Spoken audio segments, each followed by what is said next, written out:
So my biggest thing here is trying to make sure that I stay close to the time that I was given. I'm going to do my best, but I'm a professor, and so, usually I have a conscripted audience, so I'll do my best. So I remember being really surprised when I first learned what the temptations of Jesus were in the wilderness. I started trying to figure that out and read the Bible on my own when I was a preteen, looking for answers, especially on sexual ethics. And I remember expecting to find that the temptations of Jesus in the wilderness were something like, if you've seen the scene in Bram Stoker's Dracula, the film version with Keanu Reeves, where the harem of sexy female vampires approach him. I guess I just expected that that's what Jesus was going to be dealing with in the desert, and he was going to heroically fight them off, and that was going to be the first one.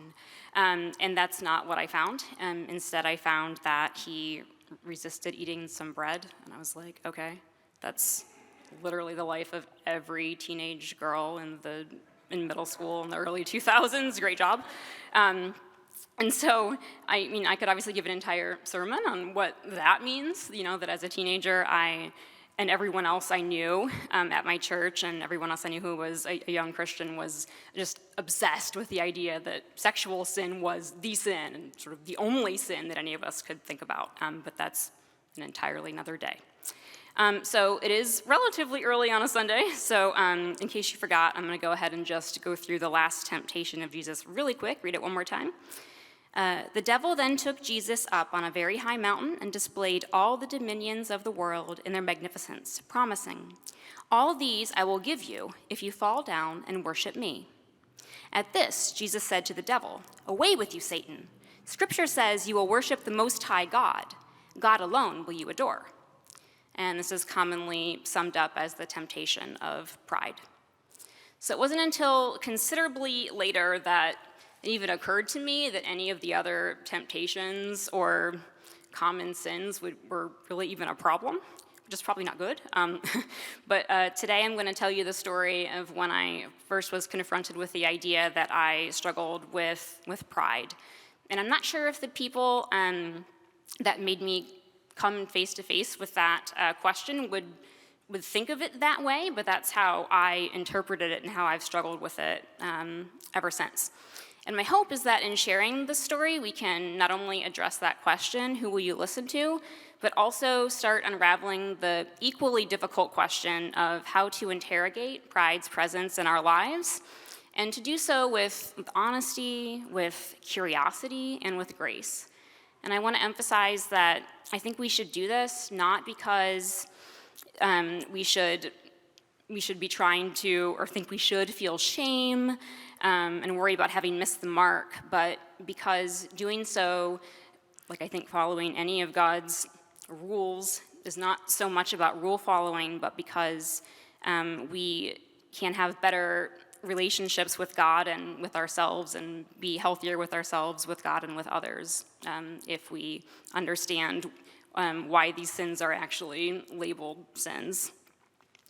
So I know our church is deliberately not big on drawing on the foundations of Methodism or Wesleyan Methodism, and that's a deliberate choice due to the harm the church has caused so many of us, and that does include me. That said, I imagine Pastor Andy may have suspected when I asked to give the sermon that John Wesley would make an appearance. Yes? Okay, good. He just assumed that would happen. I will say, don't worry though, the other night in a dream, Oscar Wilde, the gay Victorian poet icon, appeared to me in a dream and told me what my second book was going to be about, specifically Methodism and 18th and 19th century literature. Asked Jason, I woke him up and he was like, Oscar Wilde said so. And he was like, oh man, here we go again. Being married to me is, I'm sure, a very wild ride. So here is a passage from a sermon in which Wesley defines pride. And Greg Van Buskirk, who is one of my partners in scholarship, if you ever watch this, thank you for helping me with this at 9 p.m. We have set up idols in our heart, and to these we bow down and we worship them. We worship ourselves when we pay that honor to ourselves which is due to God only. Therefore, all pride is idolatry. It is ascribing to ourselves what is due to God alone. And although pride was not made for man, yet where is the man that is born without it? But hereby we rob God of his unalienable right and idolatrously usurp his glory. So I want to point out here that in this quotation, Wesley acknowledges that no one is born without pride, though in this instance, the gendered language of man kind of makes me chuckle. I just like the idea that women aren't susceptible to it. Great job. Other implications of that if we think about it later, but we're going to stick with that for now. And this means that we have to continually work to fight the desire to worship ourselves instead of God.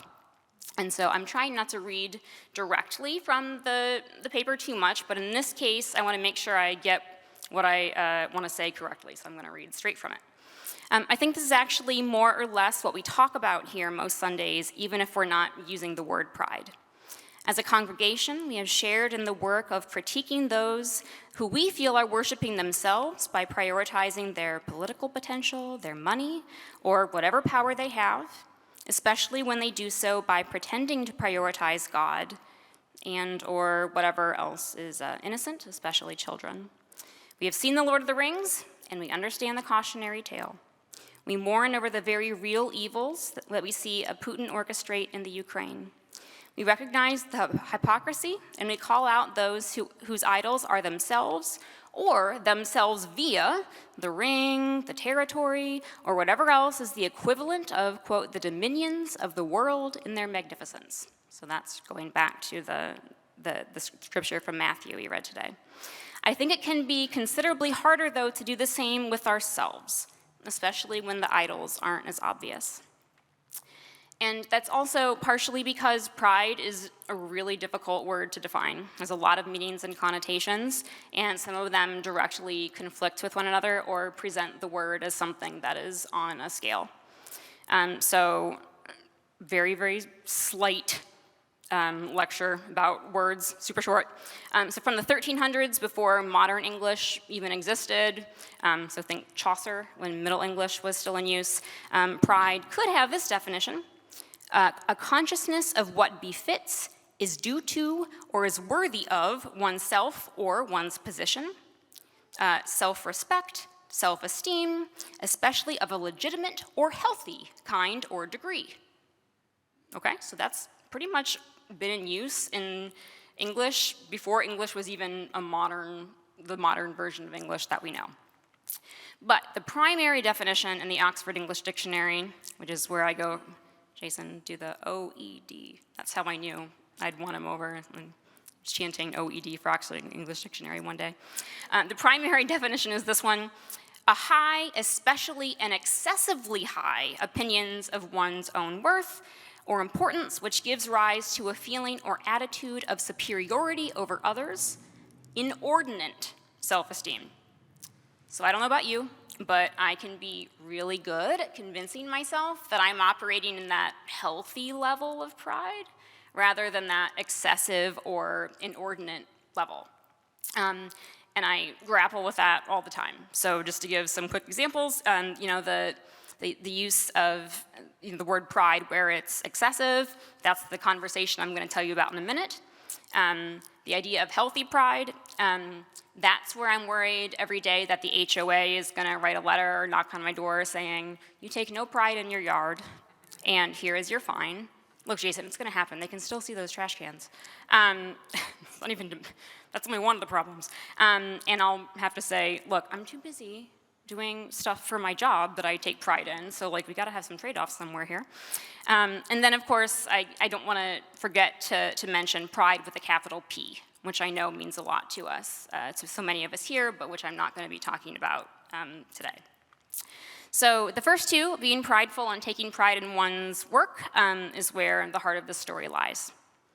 All right, so 10 years ago, when I was really just getting started on my dissertation in 19th century British literature, I realized how significant a role that religion and even John Wesley specifically for a small part of it was going to play in that project. And I was really just kind of having the best life. I was hanging out with a lot of other people who were writing dissertations in the similar area and who were also would consider themselves I don't know if they checked out a survey, like moderately to very religious, which I think if you watched like any like modern, mainstream news, they would think that's not a thing that happened, but that was like a whole cohort of people I was with, practicing a variety of flavors or branches of Christianity, and all scholars as well. So some we'd like to get together and just talk about theology. Some of us were also writing about it. Many of us were doing both of those things. Those were really good years. And partly as a result of that, I got in my head that I wanted to keep open the possibility of getting a Master's of Divinity degree at Duke, which is where Pastor Andy got his Master of Divinity, after finishing my PhD. I was so into this that I ordered the majority of the books, like for the first year of coursework. Either bought them and they're still on my shelf, or I had them like in my Amazon wish list or shopping carts elsewhere. And I mentioned this to a variety of people who were not amongst that group of friends that I was talking about. And I was really shocked and disappointed by the response that I received. All of these people also knew that jobs in the field that I was going into just really didn't exist. I mean, the year I went on the job market, there were 5 jobs in the country for my particular field. I interviewed for 2 of them, but I didn't get them, and I'm now in an instructional track professorship. So people knew that I would likely need to consider other things, and still the response was that I should not consider that, because to do that I needed to have a very clear calling. I think of it as like calling with a capital C.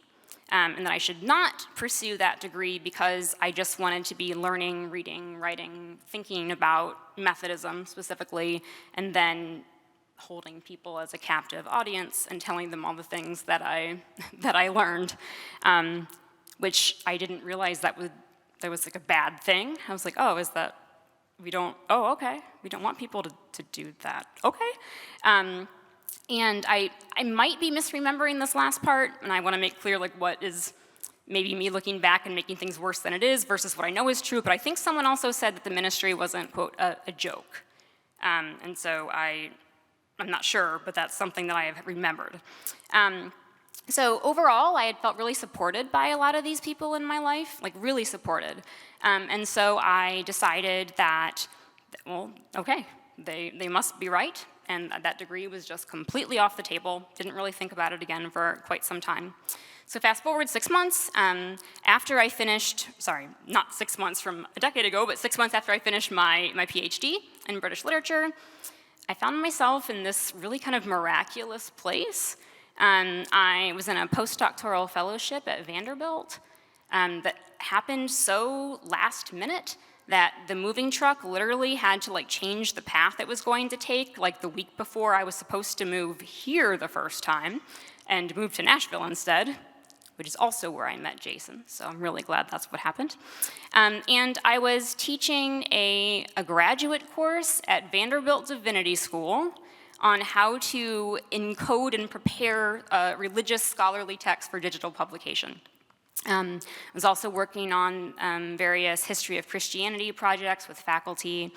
And this had come about not because I was some specialist in religion, but because one of the things I'd kind of done on the side throughout my 9 years of graduate school, master's and PhD at 2 different universities, was work on what's called humanities computing, or digital humanities, which is the relationship between the humanities and how we present texts and just a whole bunch of stuff, and I'm not going to go into all of that, but it's kind of how I ended up in this position at Vanderbilt.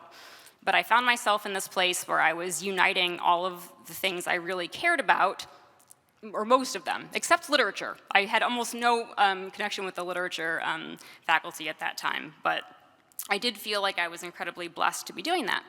And then I got my job here. And at the lunch where I was, my goodbye lunch at Vanderbilt, I had my 2 mentors each do something that was really awesome. One of them gave me a number of Wesley's collected works and some really gorgeous editions, and that was his gift to me. And the other, without knowing what the first had done, by the way, said, hey, so I got an email the other day.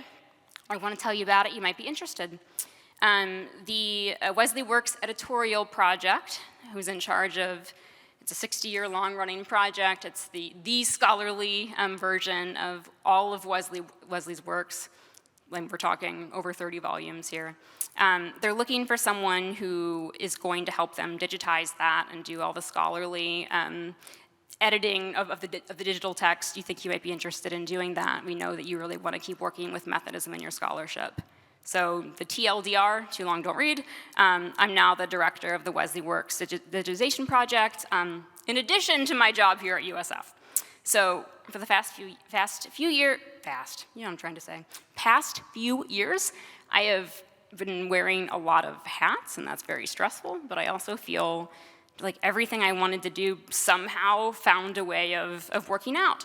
And I not only don't regret not getting an MDiv, I also, really appreciate where I am now.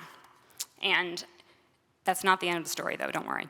I even convinced myself that I had done the right thing as I was teaching. I taught Jane Eyre. Anyone here read Jane Eyre, Charlotte Bronte? Okay, cool. Enthusiastic, oh, good, okay, cool. Enthusiastic hand raising. I convinced myself as I taught that novel several times and started to write about it that it was a really good thing I hadn't decided to go into ministry or get an MDiv because of a character that I'm gonna call Slim Jim. Now, if you've read it, you're like, there is no character named Slim Jim. I don't know what version she has read. I'm doubting everything she said so far. Well, Slim Jim is what a group of my students started calling Sinjin, which is, it's spelled St. John, but the British do what they do, and somehow that's pronounced Sinjin. And they don't believe me, so they just started calling him Slim Jim. And I was like, that's cool, we'll call him Slim Jim. Slim Jim is Jane Eyre's alternate love interest, and he's decided that he's gonna go to India as a missionary, a very Victorian thing to do, to convince you are saving people in that way. But he and everyone else around him know that it's a suicide mission. Because, people go there, they get sick, he's not gonna last long, and he doesn't. And ironically, for a 21st century reader, when he decides this, he's already a minister, but ministry was a very different kind of thing. It was kind of this middle-class job in 1830s England where what you did if you sort of couldn't figure out what else you wanted to do, kind of a default, and for most people didn't involve a ton of training. So only thing that's really important to know here is that Sinjin is deep down of this really ambitious and scholarly bent, and his current job can't satisfy it. So he tells Jane about how his religion, capital R, has morphed him into a better person. And I think the key word there is religion with a capital R and not God. So this last quotation for you. Of the ambition to win power and renown for my wretched self, she, religion, has formed the ambition to spread my master's kingdom, to achieve victories for the standard of the cross. So much has religion done for me, turning the original materials to the best account.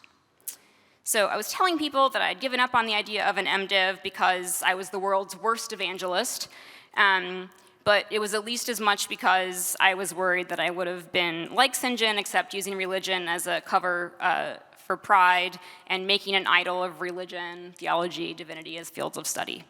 I felt really satisfied that I'd avoided doing that, even though I know to a lot of people outside looking in, they'd be like, that seems like the opposite of what you'd think. Like you decided to stay in the ivory tower in academia, but okay, we'll go with that. But that was a false dichotomy because the point was really that I was not profaning the role of pastor, as people had told me it should be.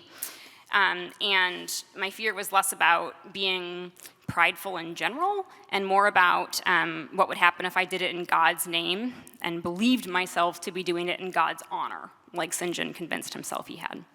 And here's the thing, I think I was poorly advised. Obviously, you can tell that in my tone, but I also still think it's a really good thing for all of us to keep an eye on this as we keep doing our own spiritual work and all of our collective social justice work. I know none of us are heading off to India, at least I really hope not, for that purpose, but just because our idols come in unexpected forms doesn't mean they don't get in the way. So this is a case where I'm gonna make sure I read what I wrote to make sure I get it correct. Do I rewatch the live streams of myself singing on Sundays because I want to hear how it sounded and I want to think about how to improve? There are plenty of ways. Or because for some of them, I'm just really excited about how it sounds. If I watch this recording later, is it going to be because I want to assess whether I'd ever actually want to give another sermon again, maybe even consider an MDiv later on, or because I really love to hear myself talk? I think it can hopefully be both. I think anyone who knows me are like, yeah, she really does love to hear herself talk. And okay, either profession, hopefully I found myself in a place where that's just kind of the given, but whatever.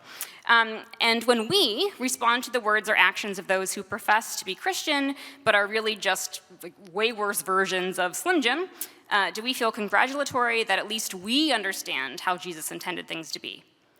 And I want to emphasize that it's not that it's inherently awful to be proud of ourselves, because I think the debate between those different definitions I told you about earlier would indicate, but that there are ways that getting the definitions of pride mixed up can get in the way of our ability to, for instance, get what I personally need out of my Sundays, like both when I'm here and as I'm using my Sundays to get me through all the chaos of the week, especially as an educator in Florida right now.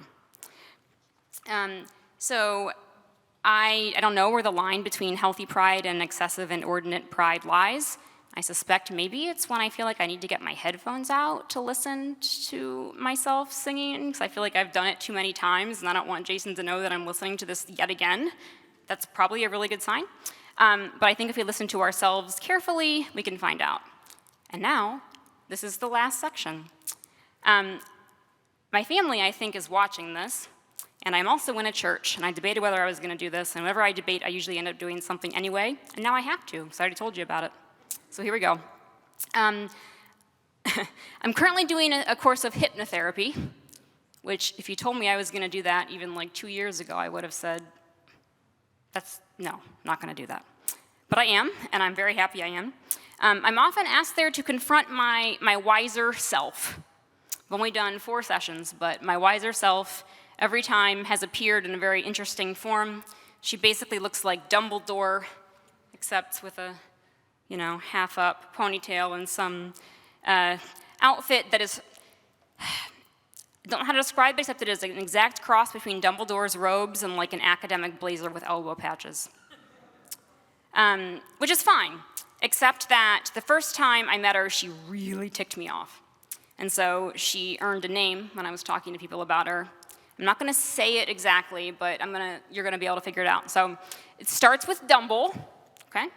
And the second half rhymes with itch. Got it? Okay, great. Sorry, family. Okay.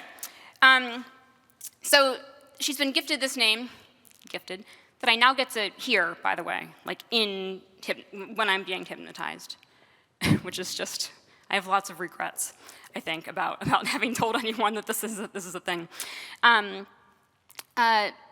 Because when I first met her, I was told to ask her, why can't I sleep? No hesitation whatsoever. She said, because you didn't get a tenure track job, you got the one you got. It made me very, very mad.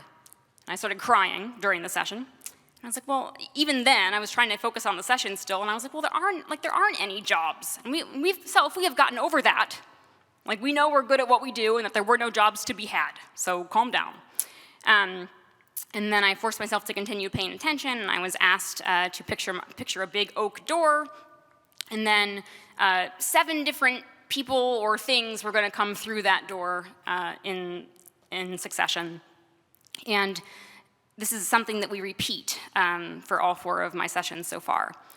Every time my wiser self, I'm not going to use her more affectionate name, says something different, and I can see progress in how that relationship between my conscious mind and whatever's happened subconsciously is developing. But what happens when I walk through the oak door and what I picture coming in after me, that stays pretty much the same.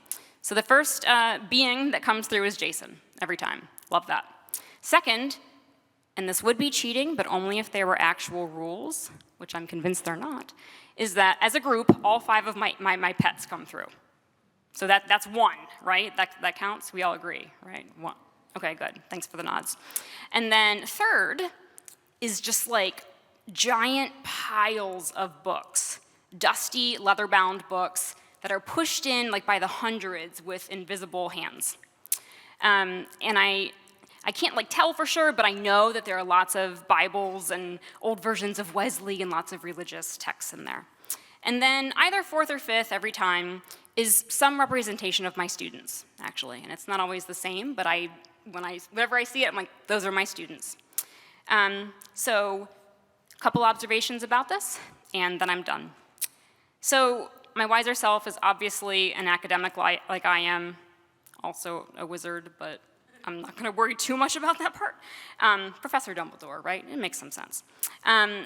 I'm not sure her robes couldn't be of a different kind, a robe with a stole, but I really take comfort in and want to continue interrogating the idea that my representation of God seems to be represented in my visualization of books.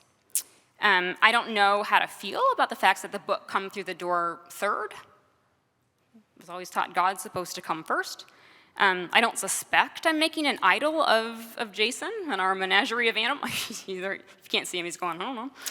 In our menagerie, that's something that Jane Eyre worries she's doing with her man she loves, Rochester. But it may mean that God's not coming first the way I want him to and feel like he should. And there's the word should. And I feel like it's actually more about when God plays a prominent role in my life, I feel more peace and happiness. And I started this hypnotherapy because I can't sleep and because I have just all kinds of health problems. So every time I go in, they're like, okay, this is mostly about stress, so can you just be less stressed? And that's my favorite medical advice I receive. I'm like, oh, okay, sure, how much do I owe you? And so I know that if I place God in a more forward role, I'm gonna be doing better.